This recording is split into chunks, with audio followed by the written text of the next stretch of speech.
Assalamualaikum warahmatullahi wabarakatuh. Halo sahabat UT semuanya, perkenalkan nama saya Mahesa dengan NIM 8603816678, Prodi S1 PGSD semester 2, dan saya berasal dari UPBJJ UT Pontianak. Baiklah, pada kesempatan kali ini saya akan membahas tentang peran filsafat ilmu dalam memperkuat ilmu pendidikan. Filsafat ilmu dan pendidikan memiliki hubungan yang sangat erat. Pendidikan bukan hanya proses belajar mengajar, tetapi juga bagaimana cara manusia memahami tentang ilmu pengetahuan, nilai, dan juga tujuan hidup.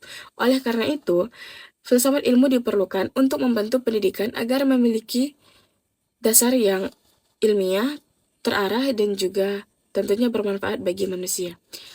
Lanjut, sekarang kita akan masuk ke pembahasannya.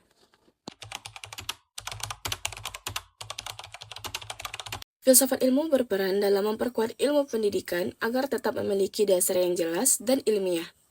Melalui filsafat ilmu, pendidikan tidak hanya dipahami sebagai penyampaian materi, tetapi juga sebagai proses membentuk karakter dan kemampuan berpikir manusia.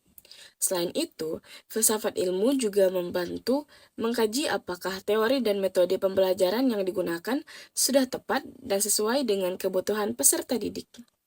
Contohnya nih, saat ini banyak sekolah yang menerapkan pembelajaran aktif karena dianggap lebih efektif dibandingkan pembelajaran yang hanya berpusat kepada gurunya saja. Hubungan keduanya bersifat timbal balik. Pendidikan juga membantu perkembangan filsafat ilmu. Melalui pendidikan, manusia belajar berpikir kritis dan mencari kebenaran secara ilmiah. Dari proses tersebut, muncul berbagai pemikiran dan persoalan yang kemudian dikaji dalam filsafat ilmu.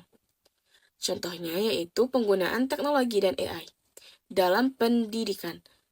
Hal ini memunculkan pertanyaan tentang etika, kejujuran akademik, dan peran guru di masa depan.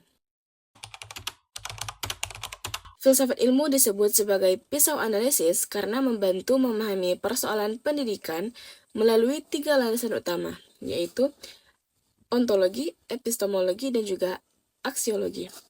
Ontologi membahas hakikat pendidikan dan tujuan pendidikan itu sendiri. Epistemologi membahas bagaimana pengetahuan diperoleh, misalnya melalui metode pembelajaran dan penelitian. Sedangkan aksiologi membahas nilai dan manfaat pendidikan bagi kehidupan manusia. Ketiga landasan ini membantu pendidikan agar tidak hanya fokus pada pengetahuan, tetapi juga pada nilai dan manfaatnya bagi masyarakat. Nah, penerapan filsafat ilmu dapat dilihat pada kurikulum Merdeka nih, yang menekankan pembelajaran lebih fleksibel dan lebih berpusat kepada siswa. Hal ini menunjukkan bahwa setiap siswa dipandang memiliki potensi dan kemampuan yang berbeda-beda. Selain itu, pendidikan karakter juga menjadi contoh penerapan aksiologi karena sekolah tidak hanya mengajarkan ilmu, tetapi juga nilai disiplin, tanggung jawab, dan juga kejujuran. Nah, kesimpulannya, filsafat ilmu memiliki peran penting dalam ilmu pendidikan karena membantu pendidikan memiliki dasar yang ilmiah, terarah, dan juga bernilai. Nah, sebaliknya, pendidikan juga membantu filsafat ilmu melalui berbagai pemikiran dan tantangan baru dalam kehidupan. Dengan memahami filsafat ilmu, kita dapat melihat bahwa pendidikan bukan hanya sekedar tentang memperoleh pengetahuan, tetapi juga membentuk manusia kritis, bermoral, dan tentunya bermanfaat bagi masyarakat. Sekian penjelasan yang dapat saya sampaikan, kurang dan lebihnya saya mohon maaf. Saya akhiri dengan wabillahi taufiq wal hidayah. Wassalamualaikum warahmatullahi wabarakatuh.